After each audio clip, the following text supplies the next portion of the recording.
ulama mengatakan faktor kesehatan kita bukan semata-mata karena makan. Faktor kesehatan kita bukan semata-mata karena olahraga, tapi kita pun bisa sehat ketika kita meninggalkan sifat hasud.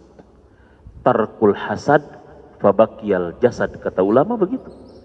Tarkul hasad fabakiyal jasad.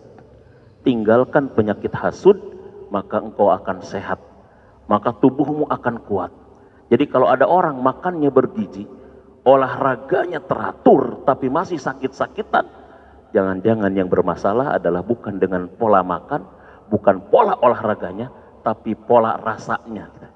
Makanya kita perlu olahraga, perlu olah pikir, perlu olah rasa gitu loh. Jadi bukan hanya olahraga Pak, olah pikir pun penting. Bukan hanya olah pikir, olah rasa pun penting. Ya, makanya disebut dengan istilah positive thinking, positive feeling, positive acting gitu kan begitu. Jadi pemikirannya positif, rasaannya positif, aktivitasnya pun harus positif gitu. Positive thinking, positive feeling, positive acting kan begitu. Ini berbahaya sifat hasud. Tarkul hasad fabakiyal jasad. Tinggalkan hasud, tubuh kita akan sehat, tubuh kita akan kuat. Jadi kalau makan sudah baik, olahraga sudah baik, tapi masih sakit, jangan-jangan kita belum baik di dalam merasa. Nah ini yang terjadi juga pada kisah Nabi Yusuf alaihissalam, bagaimana hasud itu menyebabkan mereka rela membuang saudara kandungnya sendiri sampai dicemplungkan ke dalam sumur. Ini poin yang kedua dari kisah Nabiullah Yusuf alaihissalam. Makanya obat hasud itu Pak, ya, kalau misalkan kita ada kedengkian kepada seseorang, ya, itu obatnya pertama adalah apa?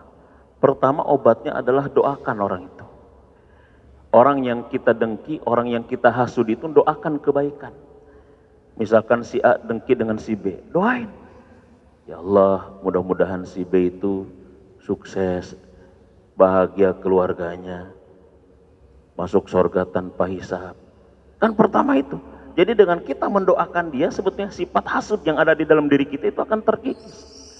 Karena kan salah satunya memulai apa? Mengobati hasud itu mendoakan. Tapi ketika hasud kepada seseorang, ngedoain itu berat. Berat. Yang ada boro-boro ngedoain baik. Yang ada ngedoain yang buruk-buruk. Ketika orang hasud kepada seseorang, doanya baik atau buruk biasanya Pak?